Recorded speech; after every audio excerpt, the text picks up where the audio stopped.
Hello, everyone, and welcome to our show, Voidcast. This is the third episode. I'm your host for today, Lenny, and with me, again, is my friend and co-host, Carlos. Hello, everyone. Now, just a quick reminder, you can listen to us on YouTube as well as on Spotify or other platforms. We've linked all of these on our link tree, which you can find in the description, linktr.ee/vegan-voidcast. All right. In this episode, we're going to take a look at the Swedish science fiction movie Aniara from 2018, directed by Pella Kågerman and Hugo Lilja. And in advance, I want to apologize to our Swedish-speaking audience for probably butchering these Swedish names. So please bear with me. Yeah, so I think it would be a good idea to start with maybe giving a brief synopsis of the movie so people get an idea of what it's about. I assume most people, before they watch a movie, they kind of read a little about it. So this is what you would see anyway. Yes, and there will be massive spoilers. So if you actually haven't watched this movie, and we recommend you do, obviously, you might want to switch off now, go watch the movie, and then come back for a discussion on it. What do you think, Lenny? Yeah, I think so too. I was absolutely blown away by the movie. I found it really amazing. And if you don't want to have your first exposure, first reaction spoiled, then I suggest you watch it yourself. You can also find the links in the description. Okay, so here's the official synopsis from their website. With Earth in disrepair and no longer inhabitable, the human race begins to leave the planet for a new home on Mars. One of the departing vessels, the ship Aniara, runs through a field of space wreckage shortly after takeoff and is damaged beyond repair. With Aniara knocked off course and drifting powerlessly out of control, the crew and passengers alike must wrestle with the reality of their fate. Crew member MR, played by Emelie Jonsson, operates a sentient computer that allows humans to experience idyllic memories of their lives on Earth. As the ship drifts further into space, the passengers begin to lose hope and sanity amid the growing sense of disaster. Pressure builds on MR as she's the only one who can keep the burgeoning insanity and lethal depression at bay. All right. So the special thing about this movie is that it is based it's based on a book, but not just any book. It's based on a poem by Swedish poet Harry Martinson. And the poem was written in the 50s. I think it was completed in 1956. And it was very famous in Sweden back then. It was read at schools. There were even opera adaptations. And it won Harry Martinson the Nobel Prize of Literature as well in 1974. So this poem is an epic poem, so a very long narrative poem, and it's split up into 103 cantos or individual poems, and the style and the tone also differs from poem to poem. There are certain allusions to traditional Nordic epic poetry, and Harry Martinson in the 50s, writing about some future technology, makes up a lot of neologisms to describe this future technology. Now, when we talk or think about epic poetry, the first thing that comes to my mind, at least, are the great Greek epics by Homer, the Odyssey and the Iliad. And I mean, space odyssey is a topic that has been explored both in writing and in cinema as well. But I think that Aniara and the movie adaptation that we're going to focus on in this episode is really something new and groundbreaking and definitely worth watching. So, as I said, we're going to focus on the movie, but I'm going to highlight certain differences, certain changes, or just interesting additional information from the poem as well. I used the 1961 German translation by Herbert Sandberg, as well as the 1999 English translation by Stephen Klaas and Leif Sjöberg. And this is also the one that I'm going to quote from. All right, so let's first talk a bit about the setting of the story, that is of the movie and of the poem. It is set sometime in the future. It's not really specified. It's sometime after the 23rd century in the future. So we are now in the age of space colonization. Mars is already being colonized, as well as Venus, at least in the book. And So people are starting to leave Earth. And why is that? This is shown in the opening montage. So we see planet Earth completely ravaged by very harsh weather, by storms and floods, and we see houses collapsing. We see really large wildfires. So Earth is no longer the beautiful blue planet as we know it. And this is actually an interesting change in the adaptation. So the original poem, the original story, was written against the backdrop primarily of nuclear war, nuclear destruction, as well as developments in aircraft technology, whereas the focus of this movie, which was released in 2018, is more about climate change and possible effects of climate change. And it also interestingly coincides with the activities of Swedish climate activist Greta Thunberg, who also started gaining attention in 2018. Yeah, different generations, different anxieties. Yeah, exactly. Although I think nuclear war was far more unlikely than the environmental disasters that show up in this movie. Yeah, but I think this is an adaptation. Usually I like the written original more, but I think this is really an excellent adaptation, and that also manages to appeal to modern audiences. Yeah, and also because I think if indeed there had been nuclear war, whoever was left would not be able to colonize anything. Yeah, exactly. And in the original story, we also learn that a few more holocausts have taken place on Earth, and that Earth is now completely contaminated with nuclear radiation. So this is a very central theme in the book. There's a callback to it in the movie, I think, because it's easy to notice that there are quite a lot of people in the ship that have a burned face. Yeah, exactly. Or burn scars, and that's never really explained how they came across those burns. But nevertheless, it gives off a bit of an eerie vibe, like something terrible has happened. Yes.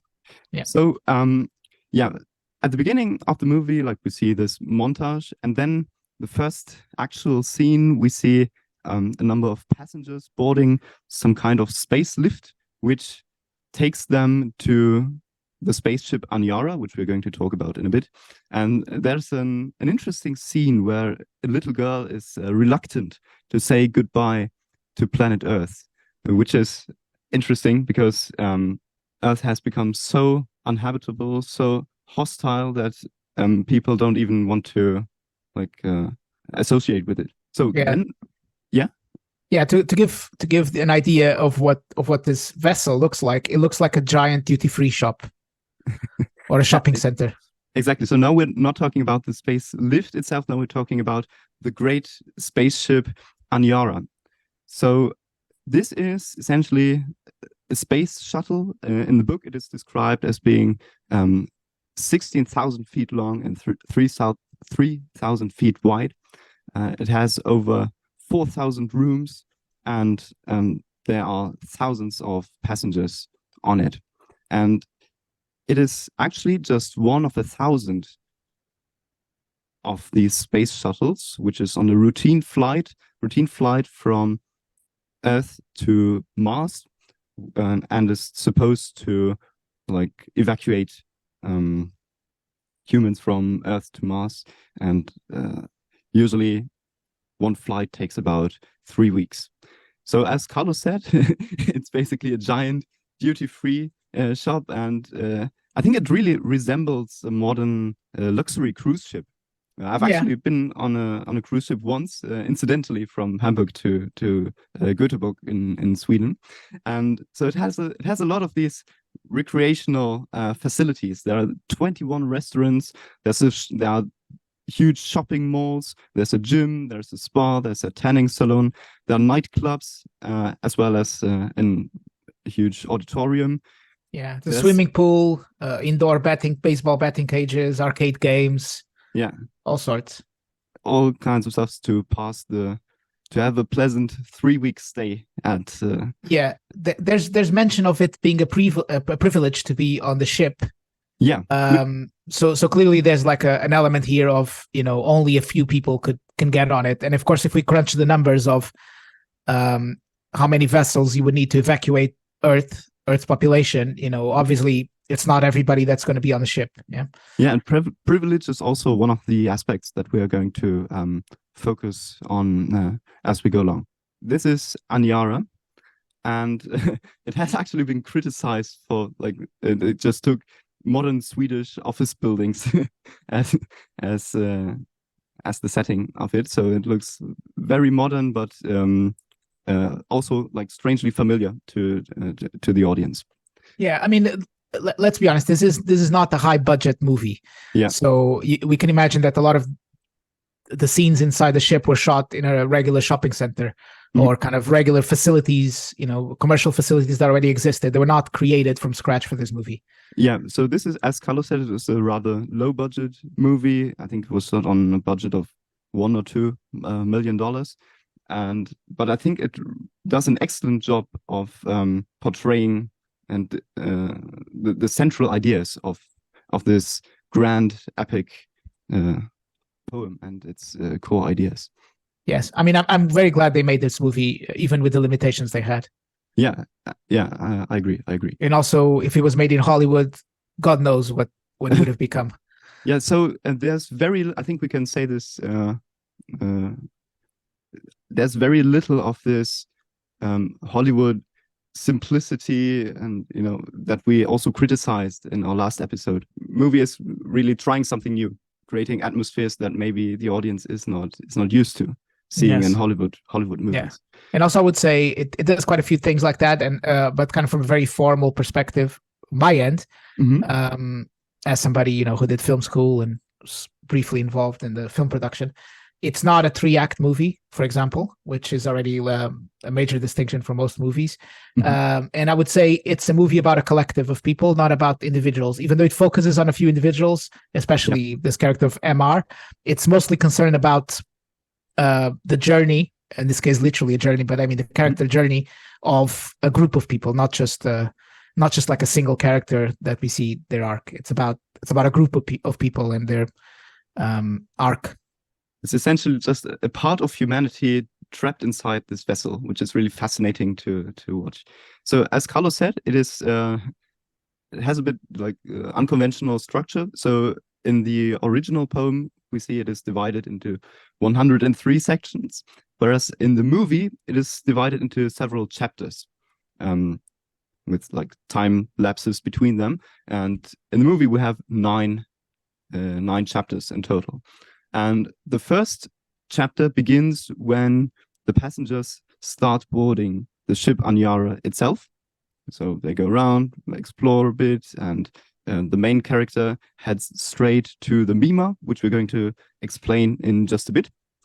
But then at around like 10, 11 minutes into the movie, the ship is knocked off course. So this happens right at the start of the story. It's knocked off course while trying to avoid meteorite, and in the movie the reactor is somehow damaged and they are forced to eject fuel, but most of the ship is undamaged. However, they have lost the ability to control the ship, but the ship itself otherwise is, with all its like electronics and so forth, is fully functional. And now the ship is no longer headed towards the destination, which is Mars, but is now drifting towards the Lyre Constellation. And it's quite interesting that already in the third poem of the original, it clearly says, our ill fate now is irretrievable. So their fate is sealed and there are still 100 more poems to go. Yes. So prepare yourselves for that. So they send in the original, they immediately send off a cry for help. But this cry for help, this signal is not received by anyone. So what they did in the movie is they had the captain explain the situation to the passengers, and he actually adds a bit of hope, which is not in the original. And he just proposes to use the gravity of the next celestial body that they pass by to get back on back on course, and he says, well, this will take us no more than 2 years. And of course, people are initially shocked when they hear, oh God, 2 more years on this spaceship. But then the captain says, remember, we have so much to be grateful for. No one was hurt, and our voyage is still ahead of us. In that sense, we've been lucky. So really interesting way to kind of cope with the situation. And as we go along, we'll see how the passengers as well as the crew always try to find ways to cope with the situation. And over the course of the movie and the poem, we watch them lose and regain hope and meaning. And we also watch them gradually spiraling into despair. Yeah, it's worth noting at this point, because I know we have quite a few vegan listeners, that there are no animals on board. Yeah, exactly. And also one more thing to add, which I think is really interesting, is that this is not about scarcity of resources in space. This was my first impression. Oh, how are they going to survive for so long? I'm sure they don't have enough food and not enough like other resources to stay alive. But this was actually solved this was taken care of in the story. In the movie, they added these algae plantations, algae farms, which provides them with a constant air supply as well as enough nutrition. So, it's not exactly how I would imagine a well-planned plant-based diet, but nevertheless, it gets my vegan seal of approval. Yes, so, that's one of the reasons I think this is not really a sci-fi movie. It's an allegory or a metaphor for something else. It's not really about the science of surviving in space for decades or any of that business. And I think the movie just immediately just goes, okay, it's not about that. Okay, guys. Yeah, we got algae, and the algae provides everything. And 20 years after the trip starts, people still have alcohol on board the ship. Nobody says how they still have alcohol aboard the ship, but they still have it. So don't think about it. This movie is about something else. So yeah, it's more of a thought experiment. So yes. Aniara is completely self-sufficient, and they could theoretically go on like that forever. And this allows us to focus on not on the external factors, but on the inner lives of the characters, which we're going to discuss now. So, of course, in the book, there are a lot more minor characters with interesting stories and interesting details, but we're going to focus on the main characters of the movie now. So, just in case you're wondering, these people have very strange names. And in the book, we are told that these are not their actual names, these are rather titles. So the main character, who is also the first-person narrator in the poem, is called Mirarobe, or MR in the synopsis, and is played by Emelie Jonsson. Now, interesting change that they made. In the original, it's a male, and in the adaptation, it's a female. So she operates this MIMA system, which we're going to talk about next. And she also very strongly identifies with her job, and people are going to rely on her a lot.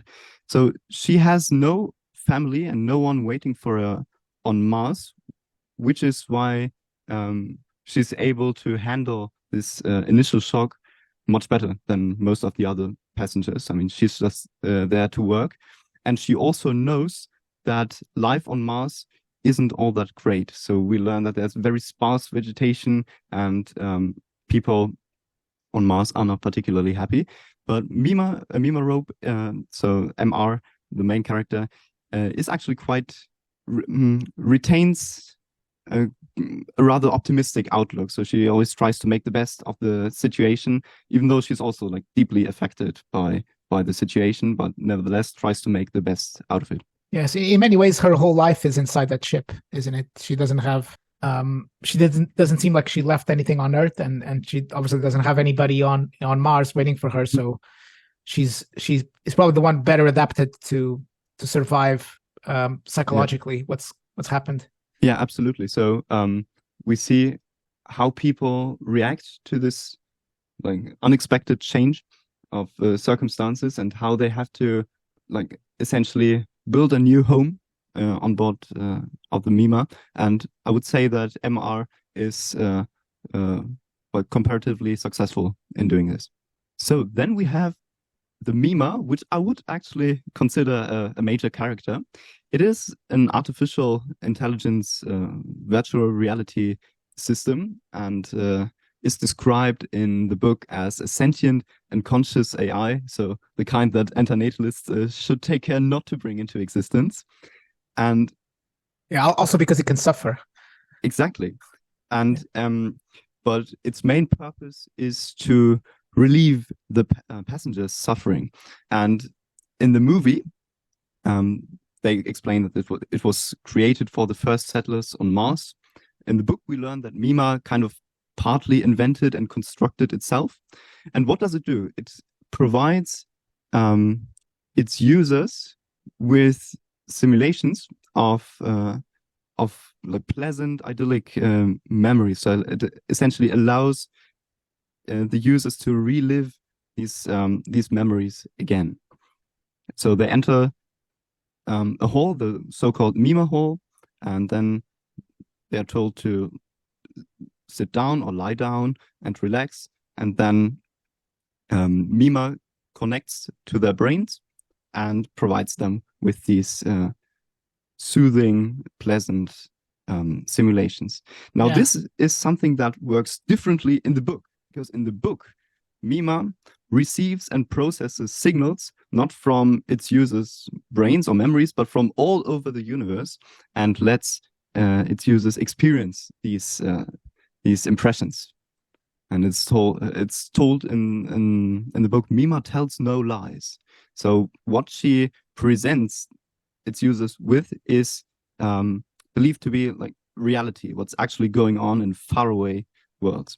And very quickly after this unfortunate turn of events, very quickly people start getting attached to it and always turn to MIMA for comfort. So this is like the go-to place if you need a bit of emotional comfort, emotional support.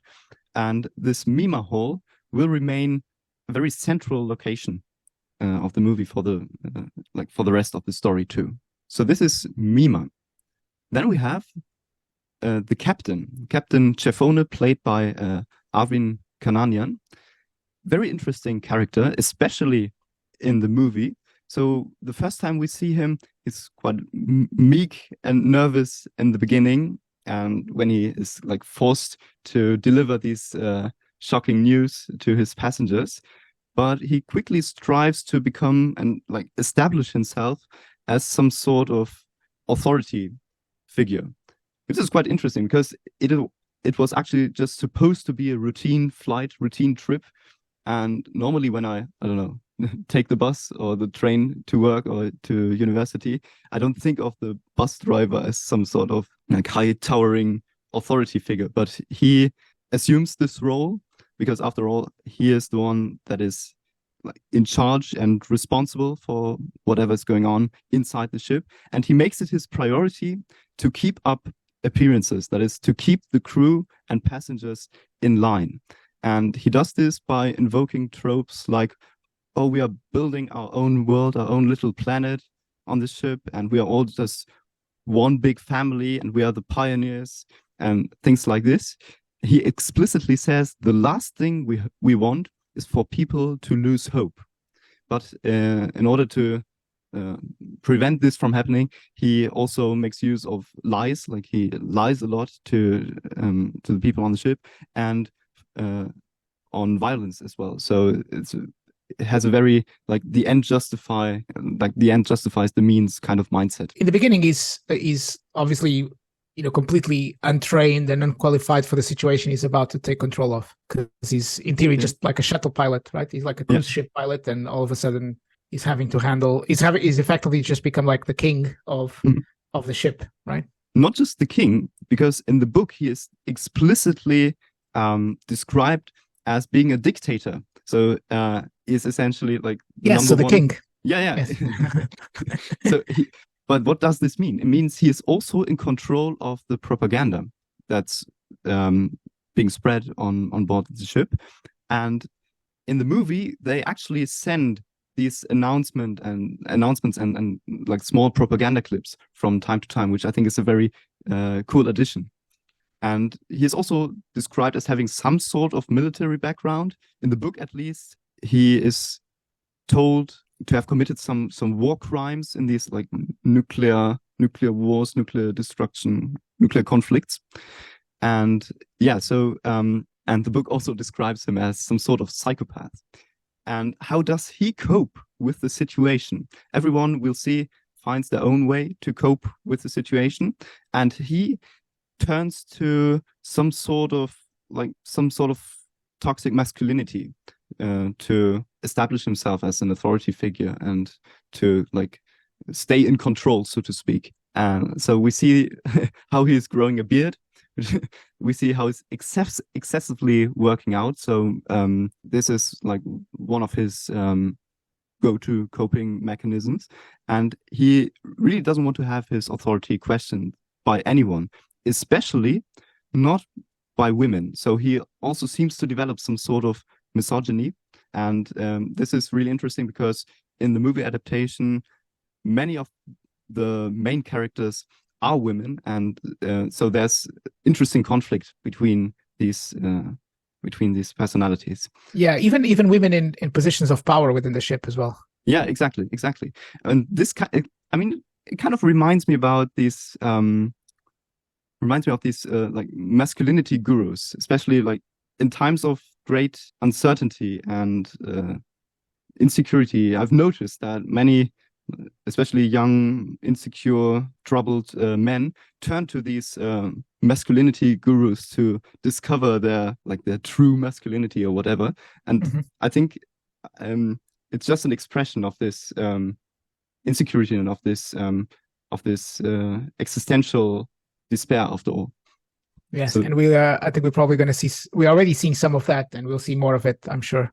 Yeah, in the coming decades. Yeah, exactly. I think this whole like Andrew Tate thing was just really the tip of the iceberg. I think also in the German-speaking world, we also have like certain characters. Yeah. So and one more interesting thing. This actor, Arvin Kananian, I actually saw him in another movie. I'm not sure if you've seen that one. It's called Triangle of Sadness. Oh yeah, I've seen it. Yeah, he is also on that ship as well. Very interesting. So then we're going to focus on our next character, which I think is going to be a fan favorite among our listeners. This is Roberta Twilander, the astronomer, played by Anneli Martini. So this character is based on several characters from the book, based on the chief astronomer and on space assistant Robert. And she is introduced as MR's roommate. And we get a bit of backstory. We learn that she is divorced after some 31 years of marriage.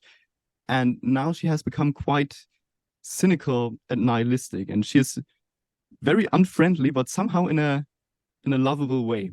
I don't know how to describe it. It's really fascinating to see. Yeah, she has empathy, besides all the nihilism and the misanthropy that she displays. She's me, basically. If I was in that ship. That's literally me.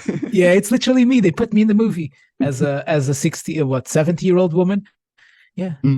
And she is one of the few people that right from the beginning, she sees through all this agenda and through the lies of the captain, and she understands the hopelessness of the situation. So she is also very upfront about it and says, no, we're not going to pass any celestial body anytime soon. It's not going to happen. So this, of course, puts her at odds with like the more optimistic narrative of the captain and the crew. And I believe that especially fans of Thomas Ligotti will cheer every time she opens her mouth, because I mean, almost every line of hers is just like perfect. And at one point, she's very quotable. Yeah, she's very quotable. Exactly. And I'm going to quote her right now because in the poem and in the movie, she compares the spaceship Aniara and its situation with like a light bubble in the glass of Godhead. So this is an interesting analogy, and I'm going to quote directly from the poem here. In any glass that stands untouched for a sufficient time, gradually a bubble in the glass will move infinitely slowly to a different point in the glazen form, and in 1,000 years the bubble makes a voyage in its glass. Similarly, in a boundless space, a gulf the depth of light years throws its arch. Round bubble Aniara on her march. Very fascinating passage. Yeah. And if effectively, space is so vast that at the speed they're moving, they're standing still. Yeah, exactly. And people find her message very distressing. So in the movie, they added some like Spanish-speaking passenger who I watched it with a friend of mine who speaks Spanish, and she noticed that in the German version of the movie, he has a very funny accent.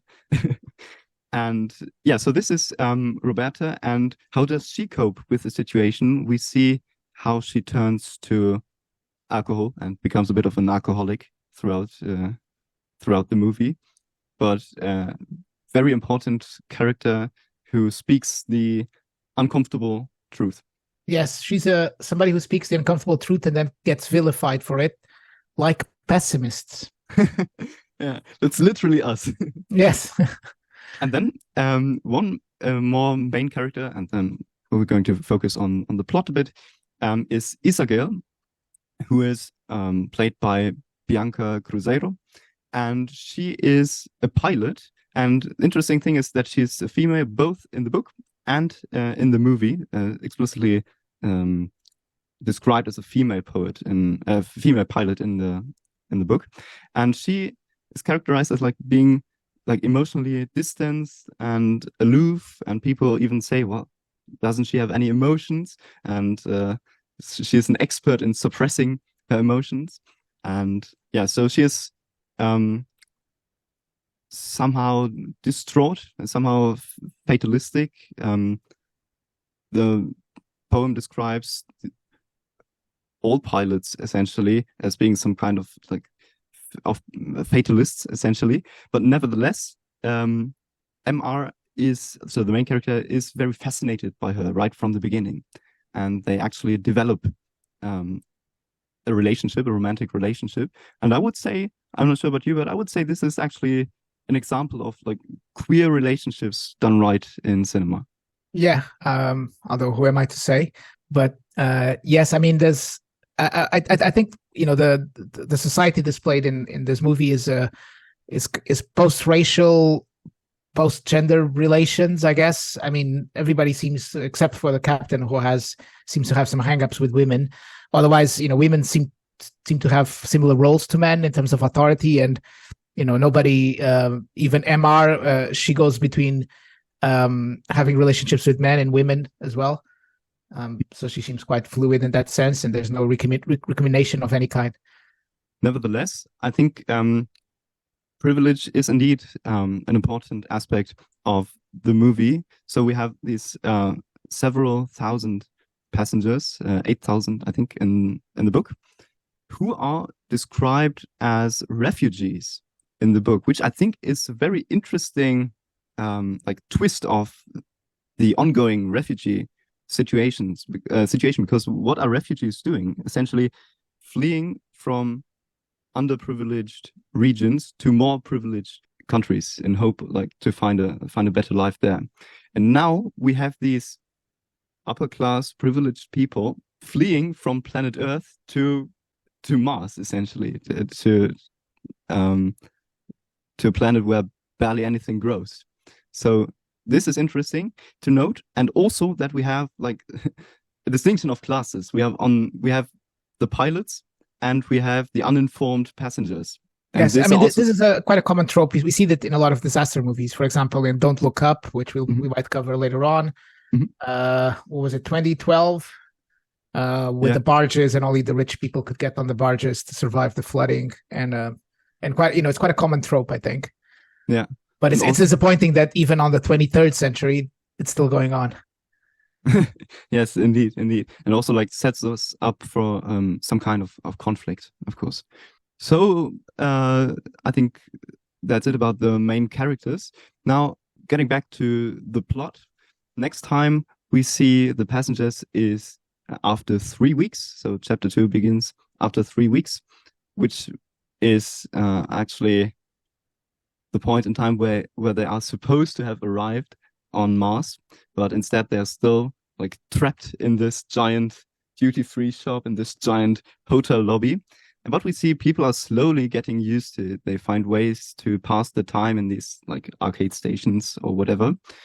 And they now start getting interested in MIMA, and the demand for MIMA and its soothing simulations strongly increases. So we see MR even request like more assistance, more help from the captain.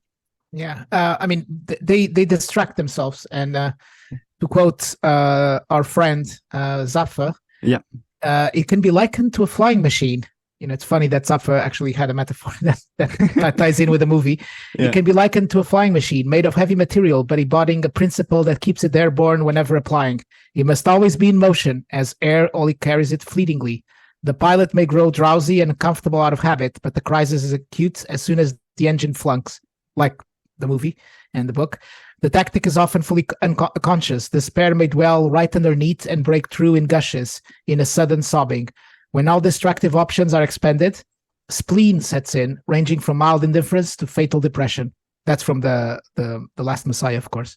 Fascinating stuff. And I wonder if Harry Martinson, being from like Scandinavia himself, was familiar with Peter Wessel-Zapf's. It's very close, isn't it? It is. It's kind of an exercise and a portrayal of these four coping mechanisms that Zapfe describes in his essay, The Last Messiah, which we're also going to link in the description, obviously. Yeah, and distraction being, I guess, the first one most people use. And if that doesn't work, then the other ones come up.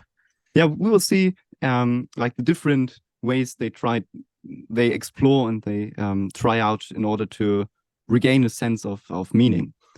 And the next time we see the passengers after 3 years, so quite a lot of time has passed already, and they are now engaged in something called the Yurg, which is a very strange word, a very strange name. And as I said, Harry Martinson makes up a lot of new words to describe like new cultural phenomena as well as new technology.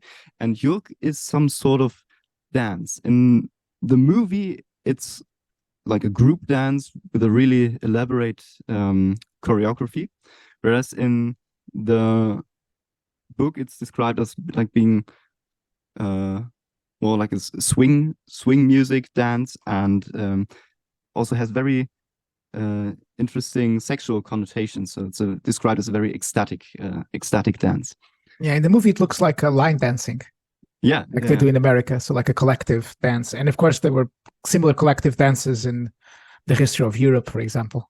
Yeah, but so we see this coping mechanism, and MR, the protagonist, also meets an interesting character who's named Daisy Doody, and they actually switched the gender for Daisy in the movie. In the original, it's like a minor character with an interesting background, interesting story, but it's a woman. And in the movie adaptation, they retain the name Daisy Doody, but it's given to a man instead, which I think is a really interesting twist on the situation. And in the book, she speaks a certain kind of slang that Harry Martinson made up.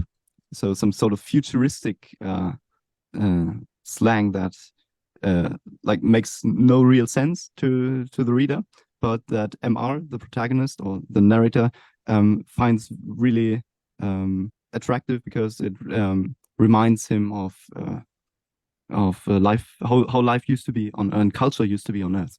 So after 3 years, we now see that MIMA, this artificial reality system that basically thousands of passengers rely on, starts malfunctioning, probably due to high demand, and starts now giving distressing instead of comforting simulations, which of course becomes a problem because people heavily rely on MIMA, like for comfort, and MR, the one operating the MIMA system, is forced to send people away and this creates a lot of uncertainty, a lot of trouble even among the passengers, because they are desperate for these MIMA simulations.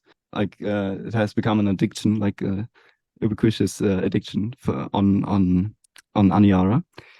And then one of the most harrowing scenes in the movie, we see MIMA is kind of damaged and requests arrest, but people's demand is so high and they can't be stopped. They just enter the MIMA hall, and then at some 43 minutes into the movie, MIMA dies, and MIMA gives a final speech. So these are her final words from the movie, which are actually quotes taken from several poems of the original, and it is spoken with a heavily distorted voice. I actually had some trouble understanding it, so I'm going to read it out now for our audience convenience. And it says, "My conscience aches for the stones. I've heard them cry their stonely cries, seen the granites white-hot weeping. I've been troubled by their pains. In the name of things I want peace. I will be done with my displays. There is protection from nearly everything, but there is no protection from mankind, prolonging the very second when you burst. How terror blasts in, how terror blasts out. How grim it always is, once detonation." And then MIMA detonates, MIMA dies. So we're not even halfway through the movie, and now the main source of comfort has already fallen away. And in the original, where MIMA functions differently, as I said, this destruction is caused because MIMA is forced to simulate the destruction of planet Earth, like the actual complete destruction, which is happening. And MIMA just receives these signals, and now MIMA receives the signal of Earth being completely destroyed by humans, and it's now forced to project this destruction, and this causes some kind of overload. And whereas in the movie, I think it is heavily implied that this is MIMA's destruction is caused primarily by the mental state of its users. Yes, and that is a nice segue into year 4, I think, which begins almost immediately telling us that there's regular suicides, and for example, it says that in the present month, 48 people had killed themselves already. Yeah, so we see the formation of several cults based on MIMA, which is actually introduced quite early in the book. So a lot of cults have sprung up, and I mean, people have lost their cause, they have lost their home planet, and now they have lost MIMA. So what are they going to do? Now, this was actually the moment where when I first saw the movie, noticed that something is off. And this was when people started mourning the death of an artificial intelligence. I mean, it just shows how desperate these people are. And now they try to find some sort of replacement. They try to find other sources of meaning and of comfort. And this is why we see the creation of these cults and religions. However, just for the plot, people blame MR, the MIMA operator, for MIMA's death. So she even has to face punishment and imprisonment. But this chapter focuses on the new cults that have sprung up, which includes, as Carlos said, suicide cults, very high suicide rates. We also see, this is also one of my favorite scenes, we see some sort of cult procession led by a creepy blind priestess crawling through the corridors of the ship, which I think is based on a blind poet who creates some sort of new religion of a light god from the book. And yeah, so and we also see one new age cult, oh, give us light, give us light.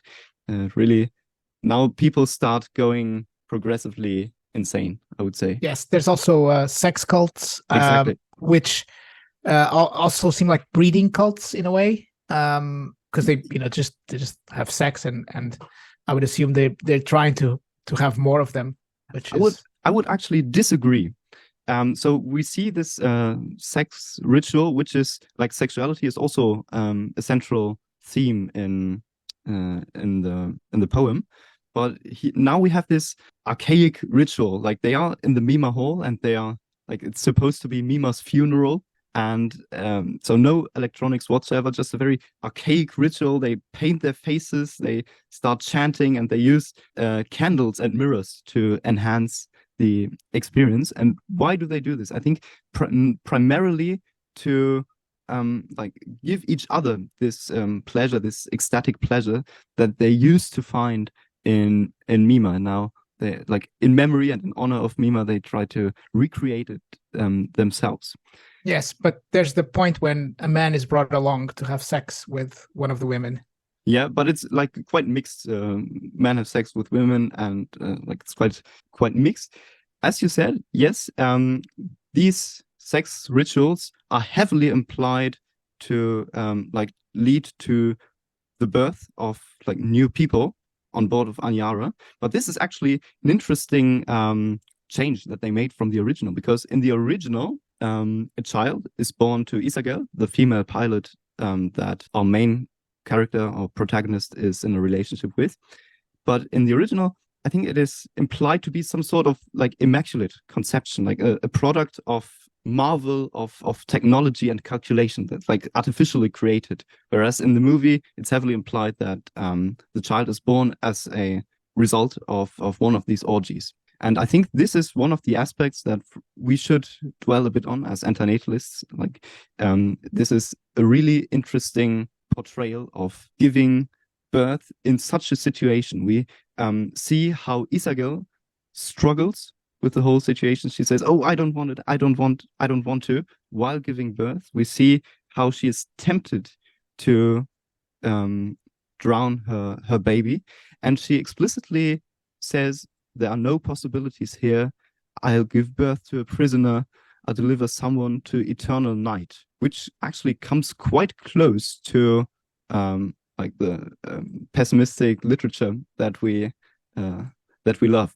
And I was immediately reminded of these wonderful verses by William Blake, where it says, "Every night and every morn, some to misery are born. Every morn and every night, some are born to sweet delight. Some are born to sweet delight. Some are born to endless night." And what does it mean to be born to eternal night or to endless night? Again, I'm going to quote Norwegian philosopher Peter Wessel-Zapffe, who famously said, "A coin is turned around before it is handed to a beggar, yet a child is unflinchingly tossed into cosmic bruteness." And I would say that this movie does an excellent job of portraying this cosmic bruteness, this very cold indifference of the cosmos, like almost hostility to human life and to human needs. So is it ethical to give birth to a child in such a situation on a spaceship that has been knocked off course? What would you say, Carlos? Well, you know what I'm gonna say, considering I would consider it unethical in the best of possible circumstances, right? Mm-hmm. But it's interesting that there's an element of mission here as well, because in some ways, with the new generation that they're creating aboard the spaceship, they're also saying the people that went on board the ship might not make it, but we'll create a new generation that will make it. So they're pinning their hopes and dreams and ambitions on the next generation, because it's impossible for them. They think it might be impossible for them to achieve their current objectives. And isn't that exactly what happens right now anyway? Yeah, I think so too. So many babies that are born because their parents wanted to achieve something, found out they would never be able to achieve that, but it somehow transcend their biological limitations. I think this is a very like common answer you will hear when you ask, why do you have children? I think like the wish to live on, the wish to achieve something great, to contribute to something great, even if you'll be dead by the time it happens.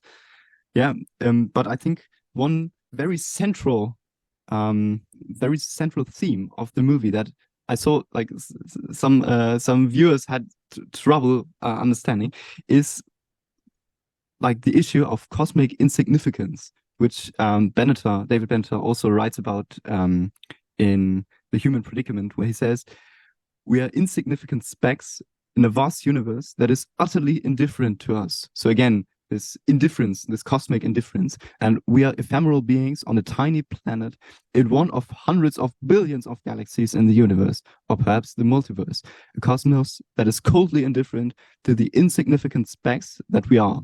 It is indifferent to our fortunes and misfortunes, to injustice, to our hopes, fears, values, and concerns. And now that we see Isagel giving birth to this child, I mean, this is probably what goes right through her head when she says, I'll give birth to a prisoner, I'll deliver someone to eternal night, like subjecting someone to this cosmic lack of significance, meaninglessness, I think should not be underestimated.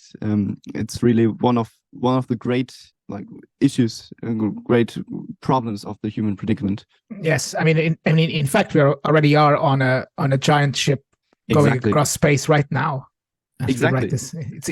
We're literally moving across space right now.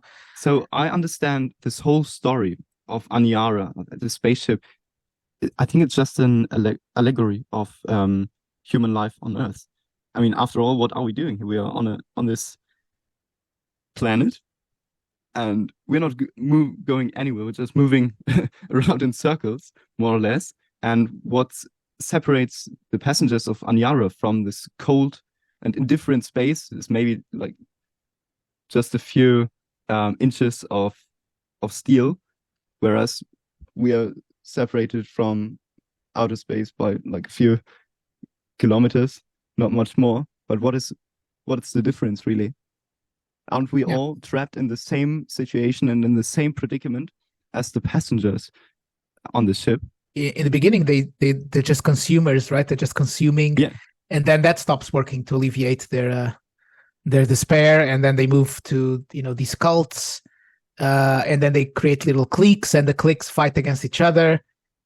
Mm-hmm. Yeah, and religions and science. Some rely on science, right? Yeah. Some rely on which is the next plot point, I guess.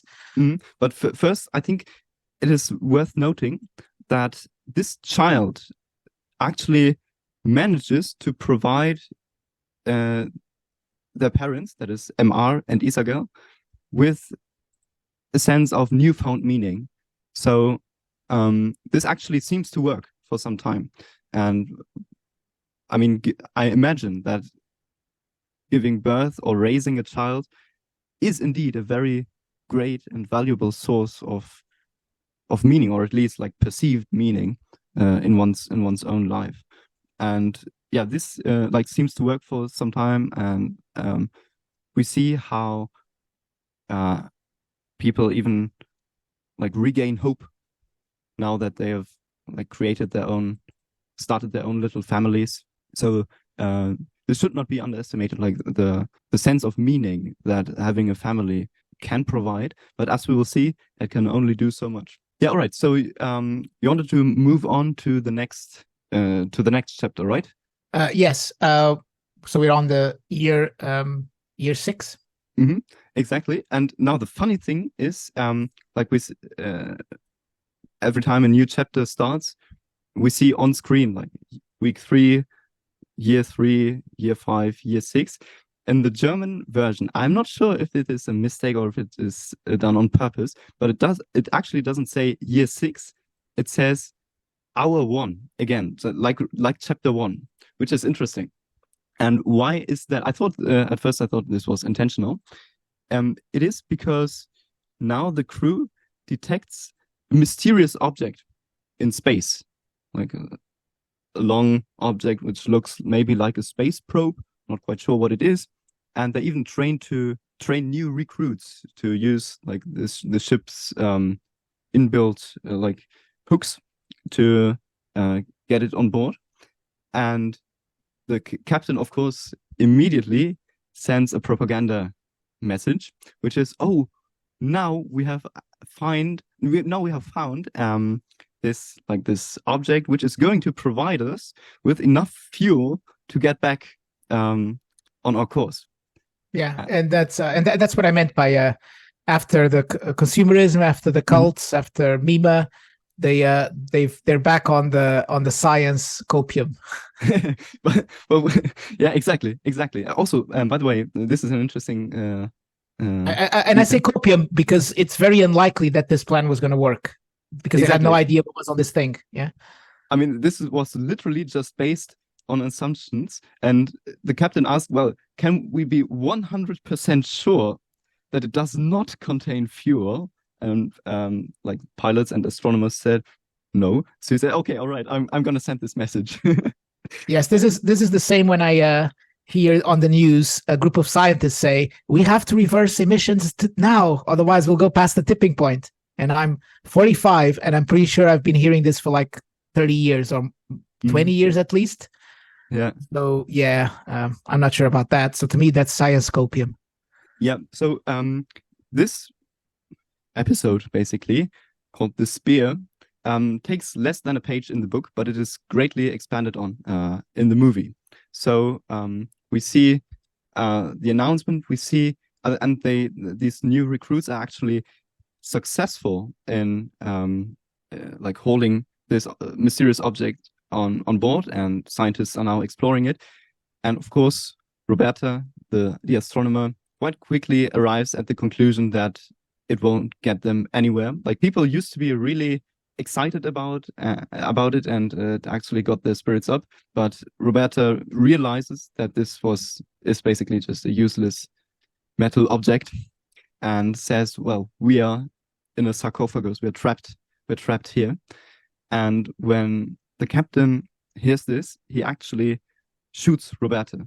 Like, she's not willing to accept his lies and misinformation anymore, and he is unable to handle her perspective and the truth she is telling, so he just resorts to shooting her. Yes, he shoots her with a it's a bit ambiguous, because he shoots her with a taser, but it's actually too much for her, because she's obviously quite old and alcoholic. Yes, so point, obviously not healthy enough to survive a taser being shot. Yeah, and I think it's also implied that her alcoholism, and she got really drunk the night before, also like contributes to her boldness, not only in private, as we've seen her before, like as a roommate of MR, but also at work. Yes. Before we say goodbye to the astronomer, she has an earlier intervention, which is quite interesting, when she talks to an officer who has a cross on his chest, and she mocks his Christian faith. Mm-hmm. And she says there's no meaning, there's only chance, there's no divine design, which of course are all things I agree with. Mm-hmm. Yeah. And I found that also very interesting, and also another moment that the filmmakers have been bold to keep in the movie. Absolutely, I agree. And we also see that Roberta is not part of these cults. Like, she's through this as well. And then they hold a space funeral, really interesting and also very touching scene for Roberta. And they actually read out a portion from the poem, which I'm going to read out to you, so you get an impression of the style and the tone of the poem. It says, so this is Canto 79. We came from Earth, from Doris land, the jewel in our solar system, the only orb where life obtained, a land of milk and honey. Describe the landscapes we found there, the days their dawns could breed. Describe the creature fine and fair, who sewed the shrouds for his own seed. To God and Satan, hand in hand, through a deranged and poisoned land, took flight uphill and down from man, a king with ashen crown. So really just beautiful poetry by Harry Martinson. How do people cope with this? Now we have a moment of turbulence, like a lot of people die as a result of these external turbulences that the ship is going through. And Mirarobe MR has now received the approval of the captain to build a new screen, like a new beam screen that creates projections of waterfalls and nature imagery around the ship. So it's kind of tries to screen off the passengers from the vast void around them by creating these projections around the ship. And it's a very cheap substitute for MIMA. Yeah, it is indeed. We still see the emotional impact MIMA had, and also MIMA's death has on the passengers. But nevertheless, people are very grateful for this new distraction mechanism of distraction. Yeah, she did it too, also on a very kind of for everybody, but also because Isagel had lost all hope, and she was trying to give Isagel some kind of hope, even though Isagel never said anything about wanting this to be built. No, but it was definitely like perhaps the main motivating factor for MR to build this, because Isagel explicitly said, "Oh, my child will be born to darkness," and Mirarobe as MR tries to kind of fight back the darkness by building these colorful screens. So she's obviously very excited that it actually worked after like a long time of like assembling pieces and working on it. And she's excited to return to her room and to tell Isagel about it. But when she opens the door, she finds that Isagel has killed herself. And not only herself, but she has also killed her child. So this is like a very strong scene in the movie, and this is very, I mean, emotionally it has quite an impact on the viewer. Yes, I would say this is the moment when it represents them losing all hope for the future. I would say, because the probe actually didn't. I mean, they were not even sure if it was a probe. They couldn't extract anything out of it. So all their plans had sort of failed to create like a succession or a future. Yeah, and so this is like this fatalistic nature of Isagel that I described earlier, like has now come to its very, very tragic conclusion. And when I first saw the movie, I watched it together with a Christian friend of mine who I often watch movies with, and we discuss it for hours.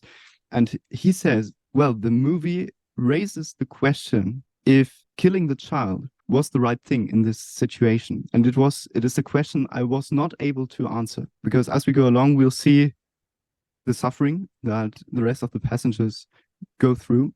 And, you know, I'm not very fond of these like thought experiments, like these homicidal or omnicidal thought experiments. Like, oh, if you were in this and that situation, would you kill this person or that person? Would you kill this group of people or that group of people? Would you kill everyone and everything? So I'm not a big fan of these, but like this scene really got me thinking, like, what is the best thing to do in such a hopeless situation? What do you do? And like, how do you cope with it? And what kind of decisions do you make for yourself and your loved ones? Because I mean, the child was of course dearly loved. And what was the reason that Isagel took not only her life, but the child's life as well?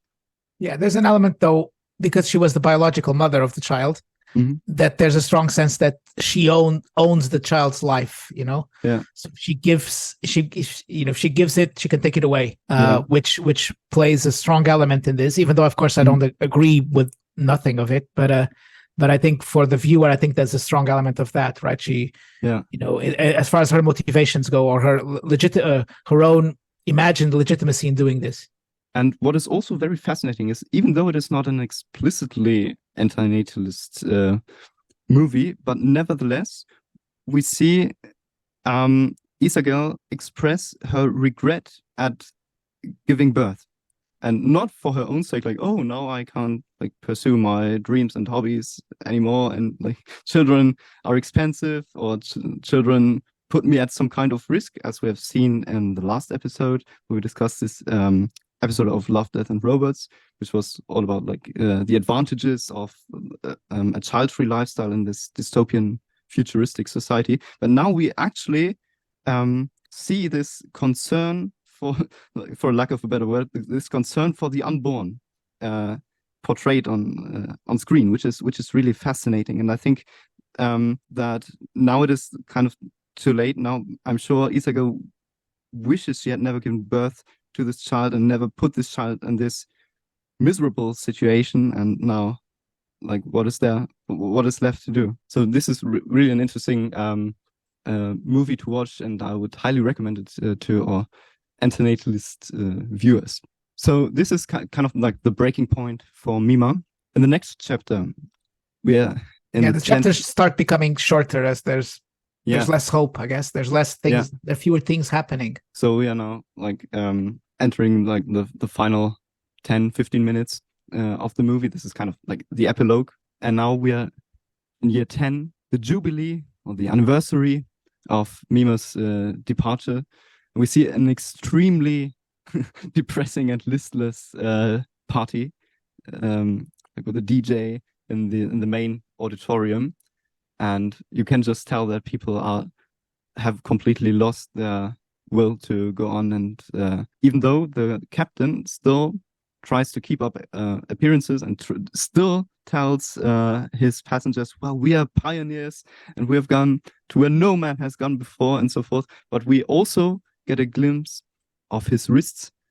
So I think it is heavily implied that he either started self-harming or that he has actually tried to take his own life. So you can imagine what happens if even the captain, the one that is all about like keeping spirits up and like portraying this optimistic even I guess the captain was the most stalwart optimist, or at least pretend optimist, right?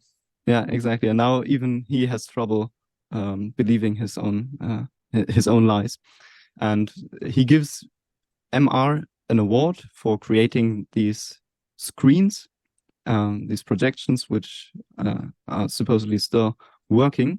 But we also see that the ship is more or less collapsing. So people are no longer taking care of these algae. And we can tell, therefore, that the air quality is decreasing and that the supply of food is also like dwindling. And then we cut to the next chapter. Now we're in year 10. The next chapter, chapter 8, is in year 24. So this is another extremely impressive and harrowing scene.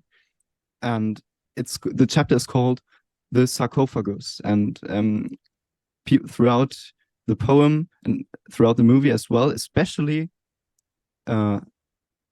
Roberta, the astronomer, compares this vessel, this Aniara spaceship, essentially to a sarcophagus in space. And now we see a very small group of survivors who have miraculously made it to year 21 on Aniara. And they're led by this blind priestess that we have seen earlier, who says, "On earth I saw the light with my skin. The vision seared me, my skin. I was blinded by God. Give us light, give us light, give us light." So we see this small group of people like huddled together in this MIMA hall. The rest of the ship has gone dark and cold already. Now they're sitting there essentially just waiting for death. And I think this is really something, like to see a collective of people like collectively waiting for death, like completely having given up hope. Very impressive scene. Yeah, there's not much to I mean, they've all lost their minds pretty much at this point, and some are lost kind of their vision as well, which I think is a metaphor for losing the view of the future or hope for the future. Yeah. And yes, and at this point there's only one chapter to wrap it up with obvious conclusion. There's one chapter left, kind of the epilogue of the whole story. We were in year 24. Now we are in year now prepare yourselves, 5,981,407, and the chapter is titled Lyre Constellation. So now we see the spaceship Aniara completely devoid of life. We just see a jawbone flying around, and we see this spaceship slowly approaching a planet which kind of resembles Earth, like beautiful green and blue planet, and music is playing in the background. And I mean, this scene has left me speechless. Absolutely brilliant scene. I mean, it completely like portrays this point of like humanity's cosmic insignificance, like in such a beautiful and impressive way. And then the credits roll, and this visual impression hasn't left me did leave me for quite some time. So I kind of became obsessed with the story, with the movie. I got the book, which was actually quite an interesting adventure in itself. And I mean, it's just a very fascinating and very unusual story to see on a big screen. Yeah, especially with no punches being pulled, right? Yeah, exactly. Like, this is the future of mankind. Like, there's no point in which they go, yes, they all died, but they were hopeful. They were trying to expand the consciousness of humanity into deep space. No, they were not trying to expand anything. They were victims.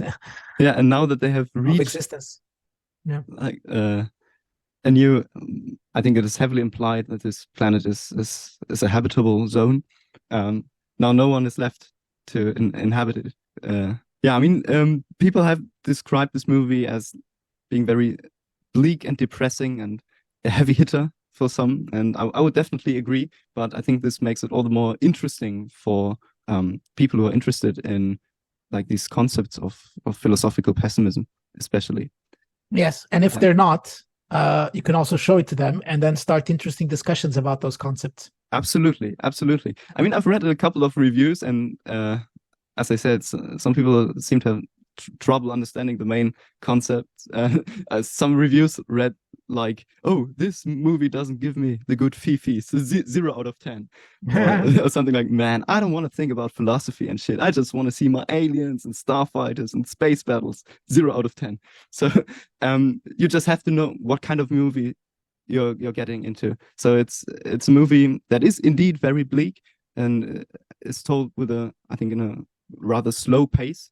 And unlike many other movies that are set in space, this one actually focuses on the human mind, essentially, especially in these circumstances of isolation. And so it's more of a psychological movie that or even sociological, because it relates to a group of people and their interactions and where they go. Yeah, exactly. Yeah, so when I first saw the movie, I thought, okay, maybe this is just like just has an environmental message, like we have to take care of this planet because we won't find another home. And like finding home is indeed a very central theme, very central topic in the movie, but the message is much more complicated than that. It's not just environment is one aspect of it, but like the human condition, the human predicament, I think also plays a very huge role in this tragedy, essentially, that we're watching. Yeah, absolutely. And the fact that most characters are almost unnamed towards the movie tends to point me towards the allegory aspect. Yeah. I mean, there's a reason that I remember the astronomer as the astronomer and not as Roberta, and pilot as the pilot instead of Isagel. Funny thing is that in the movie, at least, Roberta, the astronomer, is one of the few characters that actually has a real name. This is an interesting, interesting detail. Yeah, but now what do you say? Did humanity, as we saw it, did the passengers manage to find a way to come to terms with this situation of hopelessness? No. No, and the fact that they were put in such a difficult predicament kind of destroyed all their attempts at coping with it. Yeah. Unlike on Earth, where there's multiple, distractions, or you can think, well, I'll die, but there's other people of the same faith or the same nationality or the same bloodline that will still go on. In this case, it was all those arguments were destroyed through the course of the movie. Yeah, exactly. So in the end, you're not able to escape your and your species cosmic insignificance. And I mean, when we speak about like the harms of coming into existence, and people like argue with like physical pain outweighing physical pleasures and things like this, I mean, these are very like valid arguments, but I think this dimension, this cosmic dimension of like cosmic insignificance, I think this is really well portrayed in this movie. Okay, anything else you want to add before we close? Well, I think we have covered quite a lot, and of course we would like to hear your opinion. what do you think? I mean, you're free to tell us in the comments. You're free to message us. And again, just a quick reminder: you can find all links and like contact information on our link tree. So thanks very much for listening. This was a long one, but well worth it because Definitely. It's a great movie and one that intersects with a lot of our interests. Absolutely. And now that I found out that Carlos is not only a very knowledgeable and accomplished literature guy, but also knows his movies and has a great taste in movies. And when we decided to start this new podcast, we noted a lot of things that might be worth exploring and discussing on the show, including a number of books and TV shows and movies. And so I'm really looking forward to checking out your other recommendations, Carlos. So thank you very much. Thank you for this one. All right, that's all from us. Thanks very much for listening. Take care, everyone. Bye. Bye-bye.